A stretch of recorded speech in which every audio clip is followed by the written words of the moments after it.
Well, if you're looking at Australia's preparation for the Champions Trophy 2025, it could not have gotten off to a worse start if you look at it, because the second ODI between Sri Lanka and Australia has ended in Colombo, and Australia have suffered a crushing 174 run loss. This is the biggest win for Sri Lanka in ODIs against Australia, and it has once again shown that this depleted Australian team faces a massive task in trying to ensure that they try and win the Champions Trophy. Anyways, when you look at it now, this series is done. Australia may have won the ODI, may have won the Test series 2-0, but in the ODI matches, they were absolutely undone. Dunith Wellalage was the star with 4 wickets. If you look at it, Asitha Fernando with 3 wickets. And another 3 wickets that were taken by Wanindu Hasaranga ensured that Australia have crumbled to 107 all out in their chase of 282. I mean, let's look at how Australia have performed. In the first ODI, they ensured that Sri Lanka managed to escape from a position where they were almost 100 for 8. Charit Asalanka scoring 100, and also Ishan Malinga chipping into that vital partnership that was there. And Australia, unfortunately, couldn't chase that total down and crumbled to spin in Colombo. Here, 281 with, if you look at Sri Lanka with Kusal Mendis hitting 100, Charit Asalanka again chipping in with 78, and Nishan Madhushanka with 51. The rest of the Aussie pacers didn't do much, with Aaron Hardy going for 6.7 and over. Then you got all the others. The best bowler on display was Sean Abbott with 4.1. And that is why now Australia, their batting absolutely collapsed. 3 wickets by Asitha Fernando at the beginning, including Travis Head cheaply. Australia were never in the game. So now that is the reason now you have to wonder whether Australia will be the favourites for the Champions Trophy. You have to understand that 6 of their top players are not in the Champions Trophy squad. Mitchell Marsh ruled out due to injury. Then you've got Marcus Stoinis, who's unfortunately had an injury, who's retired. Then you've got Cameron Green, who's already out due to injury and is recovering. But you don't have Cummins, Stark, Hazelwood. When you don't have those 3, the rest of the bowling, how much ever they can compensate for it, it does not make sense. So that's why Australia have been undone by 5 major injuries and 1 retirement. And this ODI series is a reflection of where they actually stand.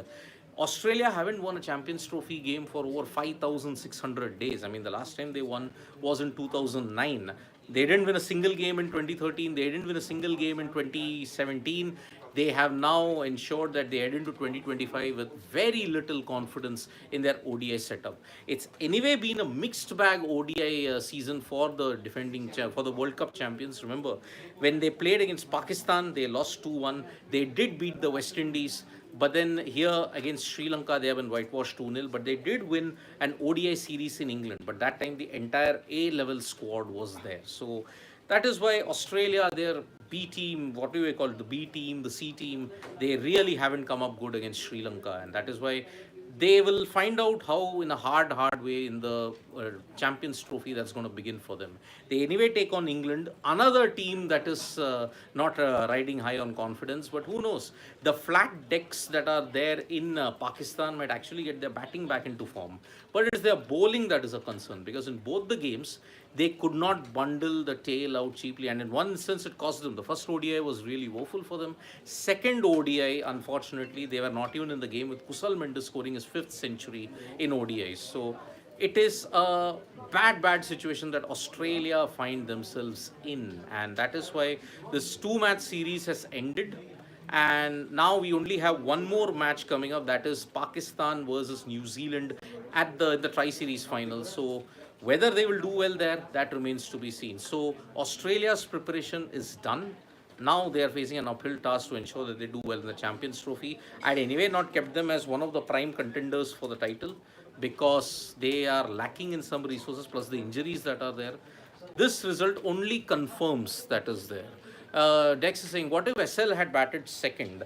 See, Dex, this what if kind of a situation I do not want to delve into. What if something else had happened on November 19th? What else something had happened? What if this had happened? What if? It's a very subjective thing. We don't know how it could have happened, because that situation did not happen. So that is why this what if kind of a thing, we have to kind of stop dwelling into it. It's just a filler or a waste of time because we don't know what would have happened. Simple. And Gopal Krishnan, JFM batting at number 3 is tactical mistake. Why are they trying to experiment? Champions Trophy is right around the corner. Gopal Krishnan, do they have any choice?